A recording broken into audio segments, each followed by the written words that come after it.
Hello students, welcome back to our channel Math Student. My name is Manoj Sharma, your math teacher. So बच्चों, आज हम derivative का concept करेंगे. Last video में हमने continuity पढ़ी थी, जिसमें किसी पॉइंट पर, इंटरवल पर और डोमेन पे हमने कॉन्टिन्यूटी डिस्कस की थी, उसका ज्योमेट्रिकल व्यू और अलजेब्रिकल व्यू. आज हम डेरिवेटिव पढ़ेंगे, उसका ज्योमेट्रिकल और अलजेब्रिकल व्यू देखेंगे. ठीक है, चलिए स्टार्ट करते हैं बच्चों. अगर आपको वीडियो लेक्चर अच्छा लगता है तो प्लीज़ सब्सक्राइब करना ना भूलें चैनल को, और वीडियो को ज़्यादा से ज़्यादा लाइक करें, शेयर करें, कमेंट करें अगर आपको कोई डाउट है तो. ठीक है, चलिए स्टार्ट करते हैं. Derivative of a function. तो ये ज्योमेट्रिकल व्यू पहले मैं आपको बता रहा हूँ कि पूरे फंक्शन का डेरिवेटिव निकालना सिखा रहा हूँ, कैसे निकालते हैं. ठीक है, तो हमने यहाँ पर एक कर्व लिया y = fx. इसमें बच्चों एक टेंजेंट है, वो एक्चुअल में कोड ही है. ठीक है ना, अभी ये टेंजेंट नहीं, अभी ये कोड है PQ. ठीक है, एक लाइन है, स्ट्रेट लाइन है.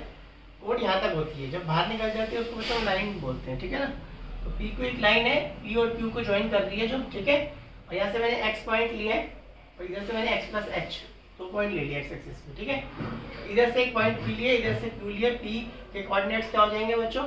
ऑर्डिनेट हो जाएगा x और f(x) हो जाएगा इसका एब्सिसा. x हो जाएगा और ऑर्डिनेट हो जाएगा f(x). इसी तरह से x + h एब्सिसा हो जाएगा और f(x + h) हमारा ऑर्डिनेट हो जाएगा. ठीक है, क्लियर है?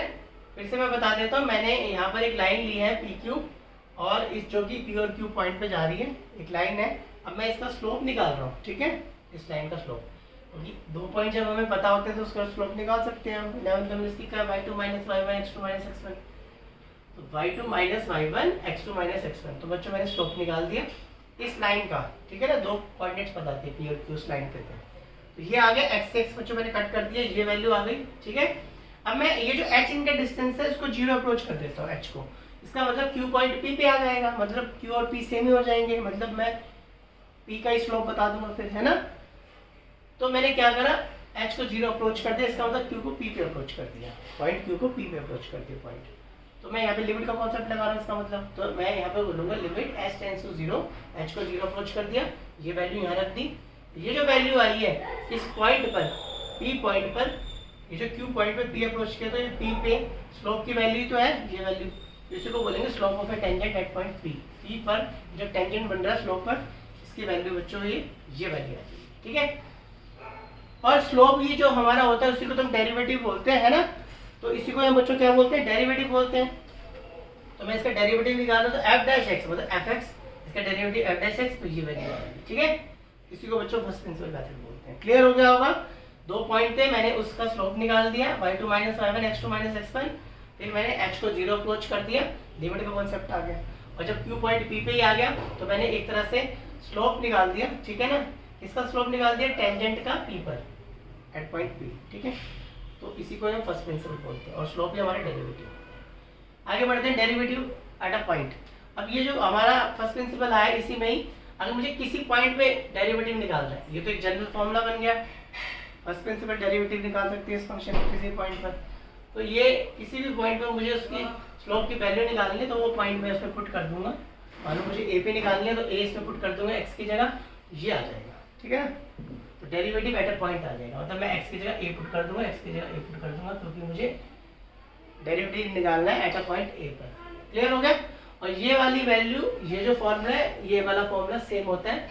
ये वाला कहाँ से है? ये वाला इस वाले ग्राफ से है. ठीक है, ज्योमेट्रिकल व्यू, ये अलजेब्रिकल व्यू है. ठीक है, ये सारा अलजेब्रिकल व्यू है, ये वाला, ये ज्योमेट्रिकल व्यू. ठीक है, तो ये वाला फॉर्मूला यहीं से आया है. चाहे ये लगाओ पॉइंट का, चाहे ये लगाओ, दोनों से सेम आंसर आएगा, derivative of a function at a point. ठीक है, इन ये दोनों पाथ अलग अलग है, लेकिन डेस्टिनेशन दोनों में सेम है, डेरिवेटिव निकाल रहे हैं. ठीक है, तो यहाँ पर देखो मैंने x और x + h लिया था, यहाँ पे मैंने a और x ले लिया. तो यहाँ से मैं a और f(a) निकाल लूंगा इसके पॉइंट, और x और f(x) निकाल लूंगा. यहाँ पे भी देखो y2 - y1 x2 - x1, slope निकाल लूंगा. ठीक है ना.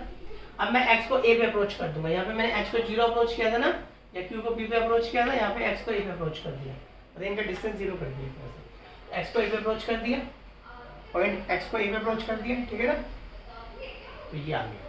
अब ये इसके इक्वल इसलिए है क्योंकि अगर मैं a + h को x मानूं, कंपेयर करूं, x को a + h मानूं, x की जगह a + h, x की जगह a + h, नीचे सेम, ये ऐसे ही a से कट गया. और जब मैंने x को a + h लिखा है, तो a + h यहाँ रखूंगा, a से कटेगा तो h टेंड्स टू 0 आ जाएगा, लिमिट भी चेंज हो गई, h टेंड्स टू 0, इससे ये हो गई. क्लियर. और ये भी मैंने डेरिवेटिव निकाल दिया एट अ पॉइंट a. तो आप ऐसे भी निकाल सकते हैं, डेरिवेटिव एट अ पॉइंट है, या ऐसे भी निकाल सकते हैं, जो ऐसे बोलते हैं इसको, ठीक है। तो ये यही बन गया, ये देखिए ये वाली वैल्यू यही तो बन गई, सेम फॉर्मूला। तो चाहे आप ये लगाइए चाहे ये लगाइए, किसी पॉइंट पर डेरिवेटिव निकालने का सेम बात है। आगे बढ़ते हैं, left hand derivative, right hand derivative क्या होता है बच्चों। किसी भी पॉइंट में जब डेरिवेटिव निकालते हैं तो यूनिक आना चाहिए स्लोप उसका, है ना, टेंजेंट पर। तो यूनिक टेंजेंट बनना चाहिए उस पॉइंट पर, एक से ज़्यादा टेंजेंट नहीं होनी चाहिए। इसलिए हम ना उसका लेफ्ट भी निकालते हैं, राइट भी निकालते हैं, क्योंकि अगर शार्प टर्न होगा ना बच्चों, लेफ्ट और राइट डेरिवेटिव इक्वल नहीं आएगा, क्योंकि एक से ज़्यादा स्लोप बन रहे होंगे उस शार्प टर्न पे, क्योंकि वो चुभेगा ना, तो चुभेगा तो वहाँ पे शार्प टर्न होगा, तो लेफ्ट और राइट डेरिवेटिव सेम नहीं आएगा। इसलिए हम left hand derivative right hand derivative निकालते हैं। कैसे निकालते हैं, एफ ऑफ ए माइनस और F of A plus, left से और राइट से उस पॉइंट पे। अगर वो इक्वल आ जाते हैं इसका मतलब शार्प टर्न नहीं है, स्मूथ है, और वहाँ पे यूनिक टेंजेंट आएगा और उसका यूनिक स्लोप आएगा उस टेंजेंट पर, उस पॉइंट पर। क्लियर हो गया होगा आपको। और ये जो लेफ्ट और राइट डेरिवेटिव है वो एग्जिस्ट करना चाहिए और इक्वल आना चाहिए, इसलिए हम नहीं चेक करते उस पॉइंट पे। उम्मीद करता हूँ बच्चों आपको वीडियो लेक्चर समझ आ गया होगा। वीडियो पसंद आए तो वीडियो को ज़्यादा से लाइक कीजिए, सब्सक्राइब कीजिए चैनल को। तब तक के लिए टिल देन नेक्स्ट एक्सरसाइज में हम आगे क्वेश्चन करेंगे। Bye students.